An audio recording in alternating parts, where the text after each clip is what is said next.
Hello everyone and welcome back to our channel AglaSem School. So today in this video we are going to cover NCERT solutions for the subject English, and we are doing for class 10th, and the book which we are doing is First Flight, and we are doing chapter number 10 from the book First Flight, and the name of the chapter is The Sermon at Benares. So let's start with the thinking about the text from page number 135. So question number 1 here is, when her son dies, Kisa Gotami goes from house to house. What does she ask for? Does she get it? Why not? So the answer is, when Kisa Gotami's son died, she went from house to house asking if she could get some medicine that would cure her child. No, she did not get it because her child was dead and no medicine could have brought him back to life. So this is all for question number 1. Let's move to question number 2. So question number 2 from the same page 35, which says, Kisa Gotami again goes from house to house after she speaks with the Buddha. What does she ask for the second time around? Does she get it? Why not? So the answer is, when she met the Buddha, he asked her to get a handful of mustard seeds from a house where no one had lost a child, husband, parents or friend. She went from house to house but could not get the mustard seed because there was not a single house where no one had died in the family. Let's come to question number 3 from the same page 135. So question number 3 is, what did Kisa Gotami understand the second time that she failed to understand the first time? Was this what the Buddha wanted her to understand? So the answer is, Kisa Gotami understood the second time that death is common to all and that she was being selfish in her grief. There was no house where some beloved had not died. Yes, this was what the Buddha wanted her to understand. Let's come to next question, that is question number 4, which says, why do you think Kisa Gotami understood this only the second time? In what way did the Buddha change her understanding? So the answer for the same is, Kisa Gotami understood that death is common to all and that she was being selfish in her grief. She understood this only the second time because it was then that she found that there was not a single house where some beloved had not died.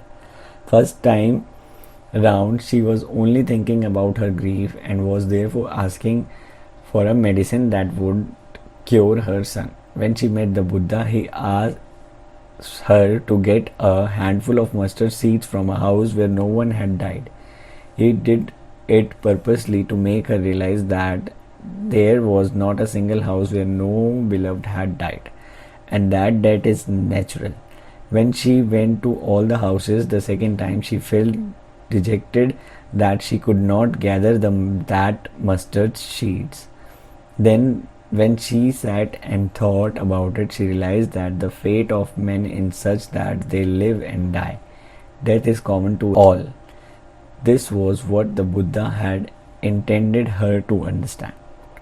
Now let's come to question number 5 from the same page, page number 135. So question number 5 says, how do you usually understand the idea of selfishness? Do you agree with Kisa Gotami that she was being selfish in her grief? So the answer is, selfishness means being concerned only about one's own interest and showing complete disregards for other welfare. Yes, it can be said that Kisa Gotami was being selfish in her grief.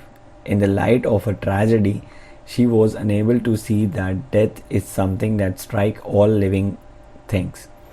In this sense, she was selfish. However, for every person, his or her tragedy is something personal, and it prevents him or her from looking at the tragedy from a universal or general point of view.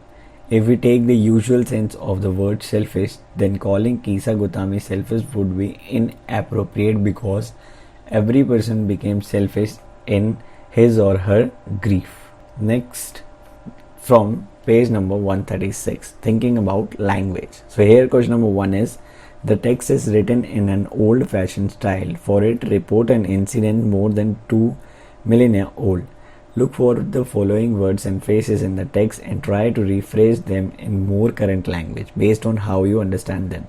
Give 3 medicine for their child. Pray tell me. Kisa repaired to the Buddha. There was no house, but someone had died in it. Kinsman, Mark. So let's solve this. So the first is give you medicine for your child. Second is please tell me. Third is Kisa went to Buddha. Fourth is there was no house where no one had died. Fifth is relatives. Sixth is listen. Now let's come to question number 2 from page number 136. So question number 2 says, you know that we can combine sentences using word like and, or, but, yet, and then, but sometimes no such word seems appropriate. In such a case, words can use a semicolon or a dash to combine two clauses. She has no interest in music. I doubt she will become a singer like her mother. The second clause here gives the speaker's opinion on the first clause. Here is a sentence from the text that uses semicolon to combine clauses. Break up the sentences into 3 simple sentences. Can you then say which has a better rhyme when you read it? The single sentence using semicolon or the 3 simple sentences? For there is not any mean by which those who have been born can avoid dying. After reaching old age there is death. Of such a nature are living being. So the answer for the same is the single sentence using semicolons has a better rhyme. This is because the 3 parts of the sentence are connected to each other in their meanings.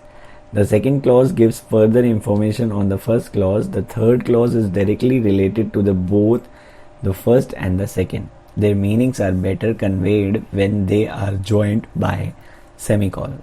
So guys, this is all for the video. Hope you like our video. If you like our video, then hit the like button and share this video with your friends to get updated for more NCERT solutions. And the most important thing for the video is that don't forget to subscribe to our YouTube channel, that is AglaSem Schools. We'll see you in the next video with more new content. Till then, take care. Bye bye.